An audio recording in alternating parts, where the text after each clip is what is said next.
Assalamualaikum warahmatullahi wabarakatuh. Halo rekan-rekan mahasiswa semua. Perkenalkan, nama saya Galur Rahma Desrida. Saya dari Fakultas Keguruan dan Ilmu Pendidikan Program Studi PPKN Universitas Pamulang. Di video kali ini, saya ingin menyelesaikan tugas akhir mata kuliah Sistem Pemerintahan Daerah yang diampu oleh Bapak Suwanto SPD MH. Baik, rekan-rekan mahasiswa semua, di sini saya ingin menjelaskan tentang mekanisme pengangkatan pegawai daerah. Dari tema tadi terbagi beberapa bagian atau sub-sub materi, diantaranya yaitu yang pertama, pegawaian daerah dan jenis pegawai negeri, yang kedua, pengertian dan jenis pegawai negeri, yang terakhir, penetapan formasi pegawai negeri sipil daerah. Yang akan saya bahas terlebih dahulu yaitu tentang kepegawaian daerah dan jenis pegawai negeri. Pemerintah mengangkat pegawai negeri sesuai dengan mekanisme yang sudah berlaku dan telah memenuhi persyaratan sesuai perundang-undangan yang berlaku di Republik Indonesia. Siapapun boleh mendaftarkan dan mengikuti seleksi menjadi pegawai negeri dengan syarat yang sudah ditentukan dan diangkat oleh pejabat yang berwenang. Apabila dinyatakan lulus, maka yang bersangkutan akan diberikan tugas jabatan tertentu untuk melayani masyarakat dengan jujur dan adil dalam rangka penyelenggaraan tugasnya. Dalam hal perekrutan dan mekanisme pengangkatan pegawai negeri ini, pemerintah sudah menentukan persyaratan yang harus dipenuhi oleh calon pelamar untuk mengisi kekosongan jabatan atau posisi tertentu yang tersedia. Identifikasi dilakukan oleh pemerintah sebelum melaksanakan proses perekrutan, yakni tahapan-tahapan berupa mengidentifikasi tata cara perekrutan, penetapan persyaratan calon pelamar, lokasi ketersediaan formasi kosong yang perlu segera diisi, serta penyeleksian calon pegawai dan lainnya. Perencanaan dalam pengelolaan ini intinya adalah untuk memenuhi formasi permintaan lembaga pemerintah baik itu di pusat maupun di daerah. Selain itu, dalam satu fungsi utama manajemen perekrutan ini adalah pengembangan dan pemberdayaan calon pegawai dengan merekrut tenaga kerja untuk memenuhi permintaan lembaga pemerintahan.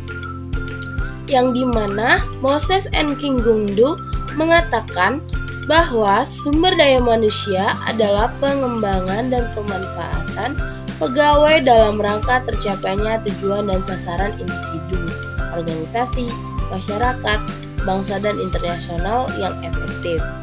Meninjau dari aspek sumber daya aparatur otonomi daerah dalam pelaksanaannya menghadapi berbagai permasalahan, tantangan, dan kesempatan. Dalam pelaksanaan rekrutmen ini diberlakukan dengan sistem terbuka. Kenapa?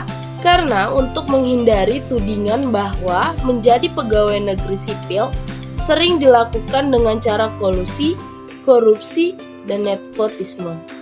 Dengan adanya seleksi ini, maka formasi kosong yang nantinya akan diisi oleh pejabat baru tentu sangat menentukan pegawai yang memiliki integritas sesuai dengan bidang keahliannya.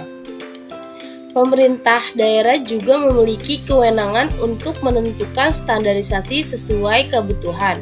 Proses seleksi dan rekrutmen pegawai negeri ini akan mempengaruhi kinerja pegawai dalam melaksanakan tanggung jawabnya sebagai aparatur pemerintah dalam melayani masyarakat. Anggapan masyarakat tentang pegawai negeri sipil selama ini selalu dipandang negatif. Sedikit saja melakukan kekurangan dalam pelayanan, maka pegawai negeri akan dianggap tidak profesional, tidak produktif, serta tidak disiplin. Mereka dianggap datang ke kantor hanya untuk absen, keluar kantor lalu kembali lagi ketika absen pulang. Banyaknya anggapan negatif terhadap pegawai negeri sipil ini diharapkan bisa dipatahkan dengan proses-proses rekrutmen yang selektif. Mekanisme pengangkatan dilakukan dengan cara profesional oleh pemerintah, mengingat banyaknya stigma negatif yang sudah terlanjur diberikan oleh masyarakat terhadap pegawai negeri, agar meningkatkan pelayanan mutu terhadap masyarakat lebih memuaskan, efektif, dan efisien, serta tidak berbelit-belit. Oleh karena itu, untuk meningkatkan pelayanan dan tuntunan dari masyarakat ini, Badan Kepegawaian melaksanakan perekrutan yang selektif agar ada peningkatan yang lebih baik lagi. Selanjutnya, saya akan membahas tentang pengertian dan jenis pegawai negeri. Untuk pegawai negeri yang sudah disahkan jabatannya oleh pemerintah, akan diberikan tugas dan tunjangan gaji sesuai dengan peraturan perundang-undangan yang berlaku. Mereka akan ditugaskan sebagai aparatur pemerintah yang melayani masyarakat dengan jujur, adil, dan profesional dalam rangka pelaksanaan tugasnya sebagai pelindung masyarakat, serta menjalankan kapasitasnya sebagai pegawai negeri. Mereka tidak boleh berpolitik atau menjadi anggota partai politik karena diharuskan bersikap netral dan menghadapi berbagai macam kelompok dan tidak melakukan diskriminasi dalam pelayanan kepada publik, serta harus mematuhi sesuai aturan dan hukum yang berlaku dalam menjalankan tugasnya sebagai aparatur pemerintah dengan tanggung jawab. Terakhir, saya akan menjelaskan tentang penetapan formasi pegawai negeri sipil daerah. Tahap terakhir ini, pemerintah akan menentukan formasi atau jumlah susunan calon pegawai negeri sesuai kebutuhan, baik untuk di pusat maupun di daerah, dalam menjalankan tugasnya untuk periode yang sudah ditentukan. Hal ini tertuang dalam peraturan perundang-undangan tentang pegawai negeri sipil, di antaranya yang pertama, Peraturan Pemerintah Nomor 97 Tahun 2000 tentang Formasi Pegawai Negeri Sipil. Yang kedua, Junto Peraturan Pemerintah Nomor 54 Tahun 2003. Yang ketiga, Keputusan Kepala BKN Nomor 09 Tahun 2001 tentang ketentuan pelaksanaan.